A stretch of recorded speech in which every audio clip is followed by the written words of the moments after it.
పవన్ కళ్యాణ్ సినిమాల్లో ఎంత ఇమేజ్ సంపాదించాడు ఈ విషయాలన్నీ మనకు తెలిసిందే. ఆంధ్ర వరకు లేదా పక్క రాష్ట్రాల్లో కూడా కొంతవరకు కానీ, బట్ ఎప్పుడైతే సనాతన ధర్మాన్ని ప్రస్తావించడం మొదలుపెట్టాడో అప్పటి నుంచి డబుల్ ట్రిపుల్ అయిపోయింది ఇప్పుడు. కాబట్టి నేనేమంటానంటే, ఎవ్వరికి రాని అవకాశం పవన్ కళ్యాణ్కి వచ్చింది. ఎందుకంటే ప్రాంతీయ పార్టీలు ఏవి కూడా సనాతన ధర్మం అనేటువంటి లేదా హిందుత్వం అనే దాని జోలికి పోదు. మీరు బేసిక్గా చూస్తే, ఉదాహరణకు చంద్రబాబు నాయుడు తీసుకోండి, ఆయన కూడా ఎప్పుడు కానీ ఇలాంటి టాపిక్స్ వచ్చినప్పుడు సెన్సిటివ్గా స్కిప్ చేస్తాడు, కానీ దాని గురించి స్పందించడం కానీ లేదా దాని గురించి ఏదైనా కామెంట్ చేయడం కానీ చేయడు. ఎందుకంటే ముస్లిం మైనారిటీ ఓటు బ్యాంక్ కావచ్చు, ఇంకా రాజకీయాల్లో ఉన్నాడు కాబట్టి అలాంటివి స్పందించడు అనమాట.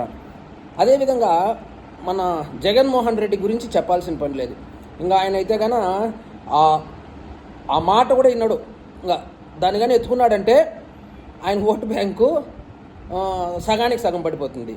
బట్ వేరేస్ పవన్ కళ్యాణ్ అనే ఆయన కొంచెం డిఫరెంట్గా ఆలోచించి ఆంధ్రప్రదేశ్ రాజకీయాల్లో ఏ ప్రాంతీయ పార్టీ కానీ ఏ వ్యక్తి కానీ తీసుకున్నటువంటి స్టాండ్ని తీసుకొని ముందుకెళ్ళడంతో ఆంధ్రప్రదేశ్లో ఎంత దీనివల్ల ప్రభావం ఉందో నాకు తెలియదు, కానీ పక్క రాష్ట్రాల్లో విపరీతంగా క్రేజ్ పెరిగిపోయింది.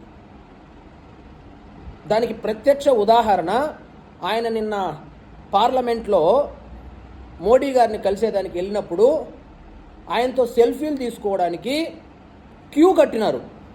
ఎవరు ఎంపీలు, పక్క రాష్ట్రాల్లో హిందీ ఎంపీలు కానీ, కర్ణాటక వాళ్ళు కానీ, కేరళ వాళ్ళు, కేరళ అతను కానీ, ఒరిస్సా వాళ్ళు ఇలా క్యూ కట్టారు. సో పవన్ కళ్యాణ్ తీసుకున్నటువంటి స్టాండ్ ఏదైతే ఉందో సనాతన ధర్మం అనేది, దాని మీద ఆయన ప్రస్తావించడం కానీ స్పందించడం కానీ ఆయనకి రాజకీయంగా చాలా ఉపయోగపడుతుందని నేను భావిస్తున్నాను.